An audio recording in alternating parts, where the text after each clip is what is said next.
Yeah, this week, Robert Reich, two-time recipient of Biggest Bogon Emitter, takes idiot extraordinaire for his comments about the riots in front of a Milo Yiannopoulos talk at UC Berkeley, where Reich is a professor of public policy. And FYI, seriously, Reich family, you couldn't change your last name or modify the spelling? Yeah, like in 1946 in Berlin, all of the Hitlers disappeared from the phone book. Yeah. Because they all changed their names. The ironic thing is, I don't think Hitler was actually his real name. Yeah. I think he took that name on. I don't remember the details. But anyway, no matter what, you have to acknowledge that the violence of the left in the wake of Trump's election is a serious issue. Well, unless you're Reich, that is. He thinks the riots are really headed by Yiannopoulos, whom he calls Milos, not Milo, to discredit the left. Yes, it's all a conspiracy. And your evidence is? Well, here's what Reich says, quote, 150 masked agitators threw Molotov cocktails, smashed windows where Yiannopoulos was scheduled to speak, and threw rocks and fireworks at the police, delivering made-for-TV images of a riot. Well, yeah, that is what they were doing, except one problem, Reich. They weren't infiltrators. They were Berkeley students who don't know how to lose. Quote, Thursday night, Yiannopoulos had a friendly interview on Fox News' Tucker Carlson Tonight, a show that, according to the Washington Post, has ridden anger at left-wing activism into best-in-class primetime ratings. The conversation focused on how Berkeley proved the point that the left was ceding its right to federal grants by cracking down on free speech, which raises the possibility that Yiannopoulos and Breitbart were in cahoots with the agitators in order to lay the groundwork for a Trump crackdown on universities and their federal funding.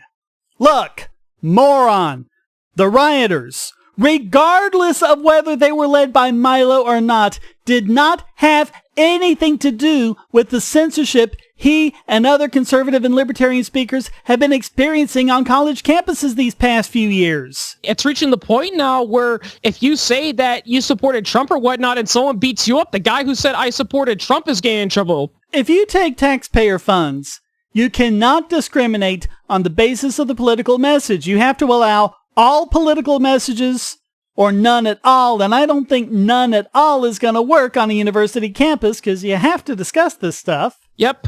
The moment you start working with the government, you forfeit every right you have as a private business because now you're a government entity. Now, yeah, if Berkeley was 100% private, they have every right to tell Milo, no, we don't want you right-wingers on our campus. We'd criticize them, but they'd have every right to do so. But Berkeley is getting a lot of money from the government to the point where it's practically a government agency in its own right that they can't do that kind of stuff. But the private universities have actually been a lot better about it. Yeah. Oh, but we need government to protect our rights. Yeah. Our government is so obsessed with being PC that there's been incidences where people have been rioting or disrupting, speeches, and the cops are sitting there and they're not doing anything, and they later admit it's because we're not allowed to do anything. Nope, we got a call from the city council. You can't intervene. You got to let those people disrupt Milo Yiannopoulos. It's like, oh, but they're taking away his mic and all that. Nope, you got to let them do it. So here's Reich's chain of logic, if I can use the phrase loosely. They don't have logic.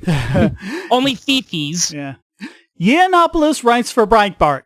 Steve Bannon used to run Breitbart. Bannon now works for Trump. Yiannopoulos was going to speak at Berkeley about withdrawing federal grants when they censor political speakers. The riots happen. Campus police shut down the talk before Milo makes his speech about federal funds, and that helps the conspiracy. How? Because, if it's before, it doesn't matter what he was talking about, right? Because the Illuminati, they're behind it. Trump tweets a threat to withhold federal funds. Yiannopoulos goes on Fox News to say this proves universities don't deserve federal grants. And then, when Reich goes on CNN to claim that Yiannopoulos was really behind the riots, Breitbart calls him on it. Yeah, I can't think of any other reason why all that might have happened. According to Breitbart editor-in-chief Alexander Marlow, quote, Reich has further endangered Breitbart News employees and emboldened those who seek to destroy our right to freedom of speech.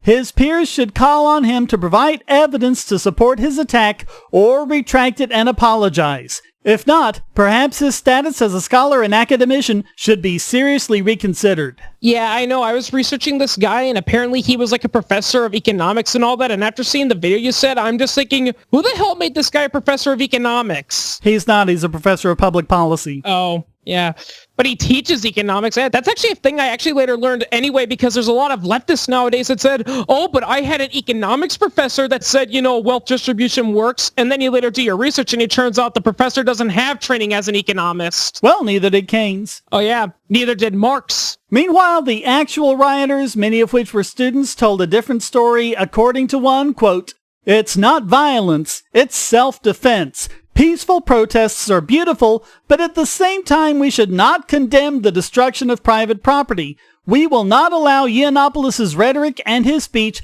to hurt marginalized communities on campus." They can be hurt with speech, Chris. They're that fragile. And it's pretty funny. They don't condone the destruction of private property, but they don't condemn the destruction of private property. He said condemn. Yeah, and it's also ironic because they're destroying stuff that has nothing to do with Milo Yiannopoulos.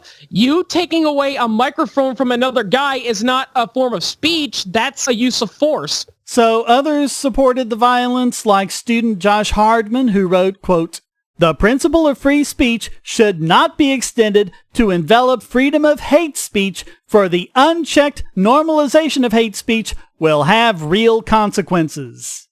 Or alumna Nisa Dong, who wrote, quote, "To people with platforms who decide when a protest should and should not be violent, you speak from a place of immense privilege." Yeah, Gandhi, Martin Luther King, all that privilege they had. Asking people to maintain peaceful dialogue with those who legitimately do not think their lives matter is a violent act. So I guess what? Does Reich think that these guys are just Milo's sock puppets? Do people who have like SJW mentalities, do they have paranoid schizophrenia? Because I mean, seriously, that one girl who thought that a cover for lab equipment was a Ku Klux Klan member, or Silver Silverman thought that markings on that construction markings were a swastika. It really makes me wonder, do these people have paranoid schizophrenia? Oh, there was an Indian store owner that I forget where this was. It was near one university campus, and the students basically rioted and ran him out because he had a swastika. But the swastika was the one that was upright and had those curly spots on the end and the dots like the Hindu swastika, yeah. Yeah. Yeah, people fail to realize the swastika is not a Nazi symbol. Almost every single country and culture has had it. And it's not because everyone was secretly a Nazi. When you actually think about it, it's actually very simple. The swastika is not a difficult shape to make. Well, and it also represents something like you've got north, south, east, and west. You've got its surroundings, and then you make one opening in each wall, and it's about being open to everything from all directions and stuff like that. Hitler actually designed the flag with very specific principles, and here's something interesting. Now, the color red represents socialism, the white represents nationalism, but you know what the swastika meant? It didn't mean white supremacy, it meant unionization of all Germanic-speaking people. Yeah. Why did they rotate at 45 degrees? I never figured that one out. I don't know. Probably because a lot of countries, including Finland, had it, and I guess he wanted it to stand out. Also, brickbats to leftists who think that violent rioting against innocent people and businesses is defense against people who say things you don't like, but who don't think people should be able to have guns to defend themselves from violent criminals. And that's also more hypocrisy. Oh, I can't own a gun, but it's perfectly okay to throw a brick or a Molotov cocktail at a person. Yeah, because that's totally not going to hurt them.